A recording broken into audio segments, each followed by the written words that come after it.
बाळांना मसाज करणं हे फार गरजेचं आहे. आयुर्वेदामध्येच याला शिशु अभ्यंग असं म्हणतात. शिशु अभ्यंग योग्य प्रकारे केल्यास त्याचे अनेक फायदे आहेत. अभ्यंगाच्या वेळी skin to skin contact, communication, eye contact याच्यामुळेच आई आणि बाळ यांच्यातलं बॉन्डिंग वाढण्यासाठी मदत होते. अभ्यंगामुळेच बाळाची झोप सुधारते. त्यामुळेच त्वचेची रुक्षता कमी होते आणि त्वचेवर कांती येते. त्यामुळेच डायजेशन सुधारण्यासाठी देखील मदत होते. अभ्यंगामुळेच वेट गेन आणि न्यूरोमस्क्युलर डेव्हलपमेंट देखील होते. पण हे अभ्यंग किंवा मसाज करताना कोणती काळजी घ्यावी? लहान मुलांचं नाक हे सरळ दिसावं म्हणून अनेक वेळा त्याला फार मसाज केला जातो, ते रगडलं जातं. पण याचमुळे बाळाचं नजल ब्रिज डॅमेज होण्याची शक्यता असते.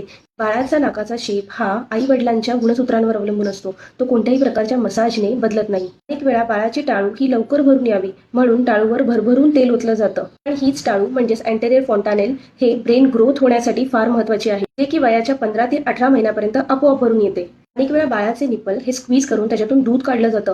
पण बाळाच्या निप्पलमधून दूध येणं ही एक नॅचरल प्रोसेस असू शकते ड्यू टू मॅटर्नल हॉर्मोन्स. अशावेळी जास्त स्क्वीज केल्याने, जास्त मसाज केल्याने तिथे गाठ येऊ शकते, त्याचं इन्फेक्शन होऊ शकतं, त्याचा ॲब्सेस होऊ शकतं आणि पुढे जाऊन याला सर्जिकली ड्रेन देखील करावं लागू शकतं. अनेक वेळा बाळांच्या कानामध्ये, नाकामध्ये, त्यांच्या प्रायव्हेट पार्ट्समध्ये तेल टाकलं जातं. पण याचमुळे बाळांना बॅक्टेरियल इन्फेक्शन होण्याची शक्यता होते. शिवाय सतत काना नाकामध्ये तेल टाकल्यामुळे लिपॉइड निमोनियाचे चान्सेस देखील वाढतात.